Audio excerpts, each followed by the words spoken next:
Hey guys. All right, so this is the part two of the video lectures for the 4-4 oxidation reduction reactions notes. Right, so um, we're down here now on the oxidation of metals by acids and salts. So this is going to get into a little more um, sort of like specific ones. Um, and writing equations for them. So the reaction of a metal with either an acid or a metal salt is called a displacement reaction. In Chem 1, we called it a cationic single replacement. Okay. So they give us an example here. It says it is common for metals to produce hydrogen gas when they react with acids. So they've got an example here. Magnesium metal reacting with hydrochloric acid gives you magnesium chloride, aqueous salt, and hydrogen gas. In this process, the metal is oxidized and the H plus is reduced. So if you look, like, if you look on this, like magnesium is a 0 here, right? Because it's elemental form. Over here in this compound, magnesium is a +2. That means magnesium lost 2 electrons, meaning it was oxidized. Okay. Here, if we look, hydrogen is a +1, chlorine is a -1, right? Over here, let's look and see. Chlorine is still a -1 here. So chlorine didn't change. Hydrogen, however, is now a 0. So it went from a +1 to a 0, meaning it gained electrons, meaning it was reduced. Okay. This over here in Chem 1, I honestly don't remember if we did it in Chem 1 last year. Because of all the COVID stuff, I don't think we ever got around to doing that one, actually. We didn't get to that point, unfortunately.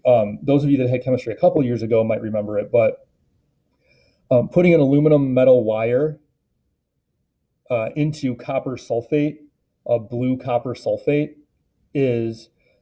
creates a displacement reaction, a cationic single replacement, where you get a clear aqueous solution of aluminum sulfate, and then it actually produces copper metal around, like a fuzzy copper metal around the wire.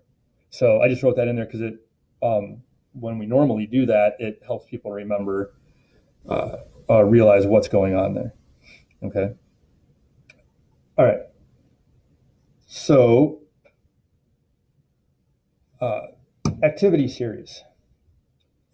The activity series is a list of metals in order of decreasing ease of oxidation.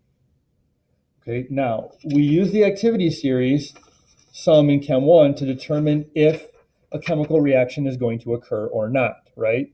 So we said, this was where we said if it's higher above, if it's the higher on the activity series, the more reactive. So if something is above, if a metal is above another metal that's already in a compound, it will replace. If it's not, it won't. This was the example, the weird example I used in class was the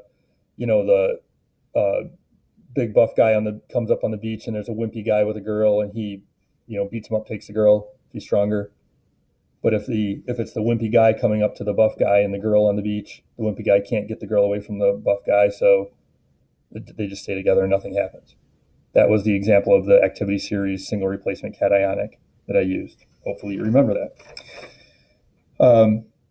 Okay, so ease of oxidation, decreasing ease of oxidation. In other words, how easily, remember, oxidation is losing electrons. So how easily do they want to give up electrons? The more they want to, the more easy it is to get something to give up electrons, that it means it's more reactive as a metal. It's more reactive.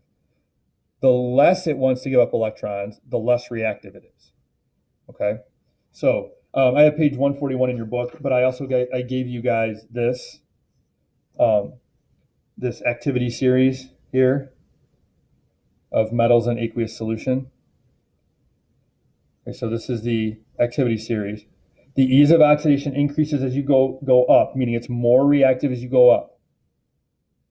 All right, now I'll explain what this is, the oxidation reaction, in a little bit. But so you guys have, this is on the back of your solubility rule tables sheet, okay? All right, the metals at the top of the activity series are called active metals. The metals at the bottom of the activity series are called noble metals. That's because, if you know, like noble gases don't react, noble metals don't really react very easily. If a metal element on the reactant side is above a metal in a compound on the reactant side, then the reaction will occur. Okay, so down here they give us an example. Solid copper being combined with silver nitrate,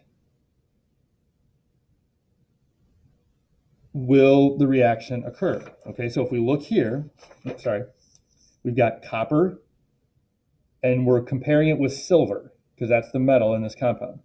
So copper is where? Right here. Silver is below it. Copper is more reactive than silver, which means the reaction will occur. So copper now goes with the anion from here, and silver is alone. Okay. Now, here's where this comes into play. Okay.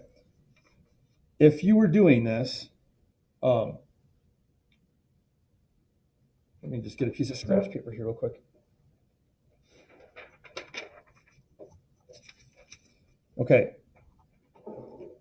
If we were doing the predicting products part of this reaction here, like if we were trying to make the right side, so say we had this, copper solid plus 2 AgNO3 aqueous, right? And we determined that the reaction will happen. So we're going to do a single replacement reaction, okay, displacement reaction. So we know that copper is going to take the place of silver. So silver is going to be alone. So Ag, solid, it's metal, okay? Plus, now we have to make the copper nitrate, right? So we've got Cu and we've got nitrate, NO3, which we know is a -1. But we don't know the charge on copper because copper can form more than one, right? So that's where this comes into play. You can look here and you can see what ion it's going to form. So we're going to use copper as a +2 on the right side. So copper's going to be a +2, which means we get Cu parenthesis NO3 parenthesis 2. This is going to be aqueous, like that. That's how, so we use this to figure out what the right side of the equation will be, what the charge on the metal when it's combining or when it's turning into an ion. Okay, so if you look, then here, this would be the molecular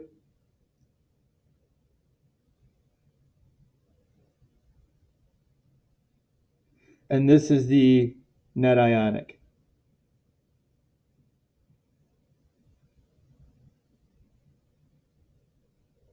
Okay, now notice, yes, you've got copper alone on both sides, but here copper is an atom, a neutral atom. Over here, it's a charged ion. It's different. And you can see the state of matter too, solid versus aqueous, whatever. Okay. All right, then I wrote this over here also just to show you one that would not happen. You've got SN10 solid and zinc sulfate aqueous. So if you look on our list of our activity series, okay, tin, SN, is right here, and zinc, ZN, is up here. So zinc is higher than tin, which means this reaction will not happen. So it'll just be no reaction. Okay, so I wanted to give you an example of that. Okay, that is it for the lecture portion. I am going to do some sample exercises to kind of walk you through some of the problems for these. Okay, so if you would like to stick around for that, I would recommend it. All right. So so this is a sample exercise 4.9 from page 140 in your book. I've got it all written out here. It just says, write the balanced molecular and net ionic equations for the reaction of aluminum with hydrobromic acid. So the first thing we have to do is we have to create the reaction. Okay, so aluminum. So it's Al, right? And that's a solid. Aluminum is a metal solid. Okay. So the reaction with hydrobromic acid. So plus, I'm going to leave a little space for balancing if I need it. Hydrobromic.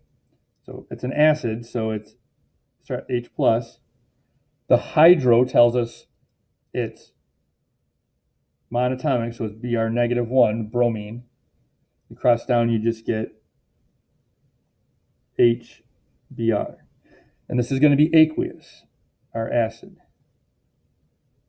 Okay. All right, so yields. Now we have to figure out our products over here.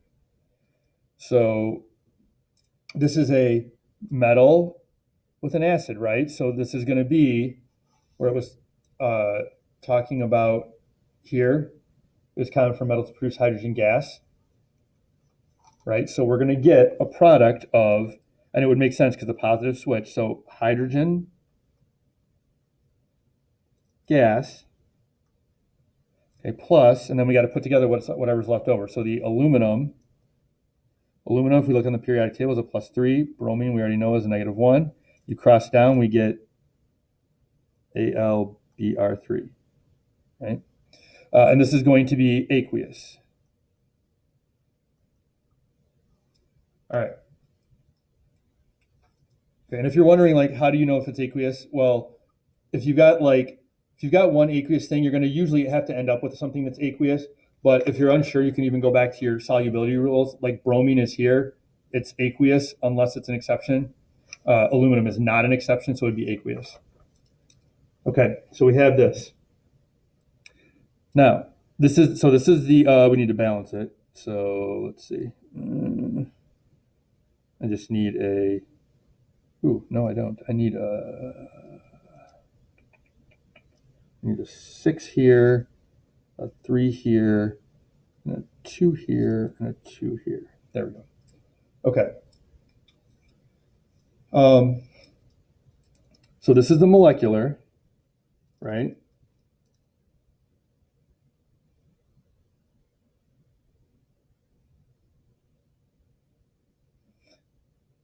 Right. So now the net ionic.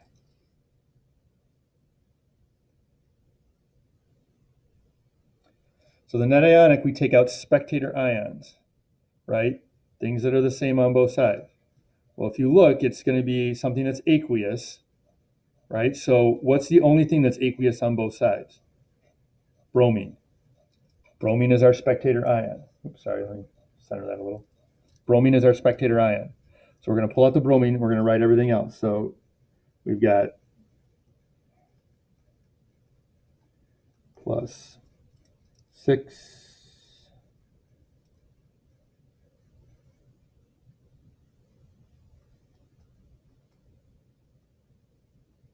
And actually, I should, you know what?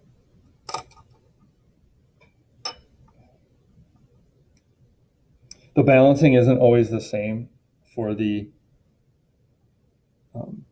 net ionic, so I'll show the balancing after we get all the rest of it in. Okay, yields H2 gas plus Al +3 aqueous. So that's the net ionic. Now, balancing, all we'd have to do to really balance this would be, we got 2 there, so we just have to put a 2 in front of this. And that's balanced. Okay. All right, now, I am going to show you something else that this does not ask for, but I think in your problems in the book it might. And then the second practice exercise here does as well. All right, and that is what is do this in a different color maybe.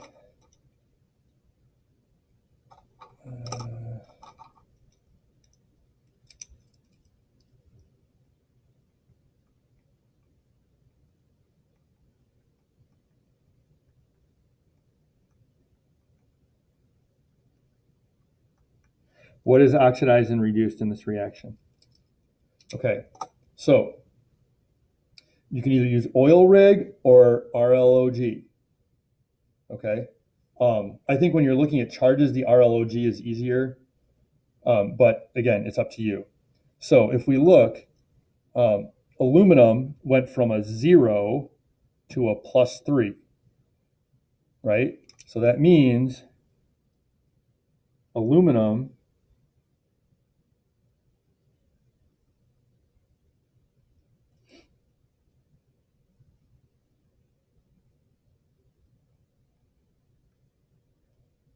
lost electrons, correct? So if losing electrons, oil rig, oxidation is losing, right? So oxidized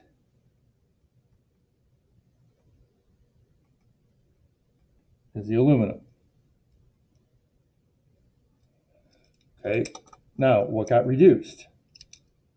Well, there's the only other thing left here really. The hydrogen went from a +1 to a 0, so that gained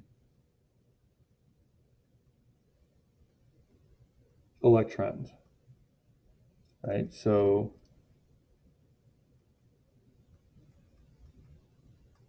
reduced was the hydrogen ion. Or if you just put H, that would be fine. I'm not going to be picky on the oxidized and reduced part. Okay, so that's that one.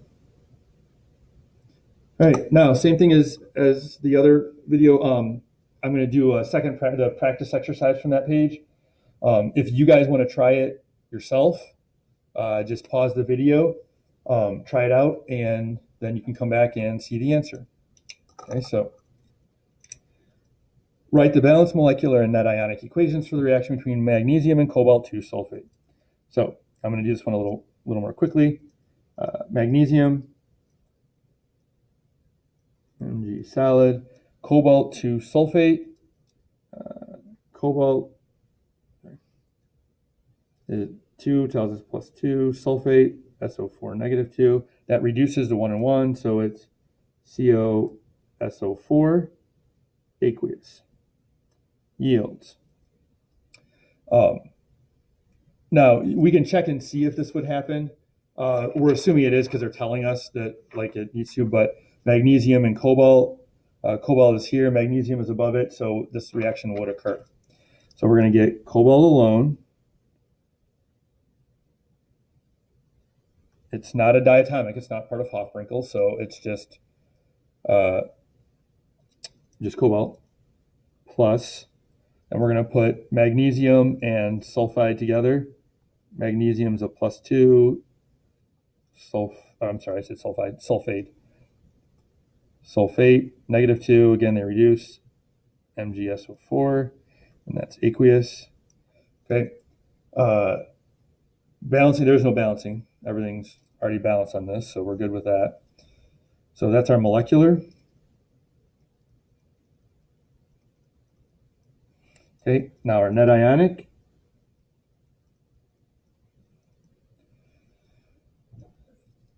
Sulfate is the only one on both sides that's an ion, so that's our spectator ion. So we get Mg solid plus CO +2 aqueous yields CO solid plus Mg +2 aqueous.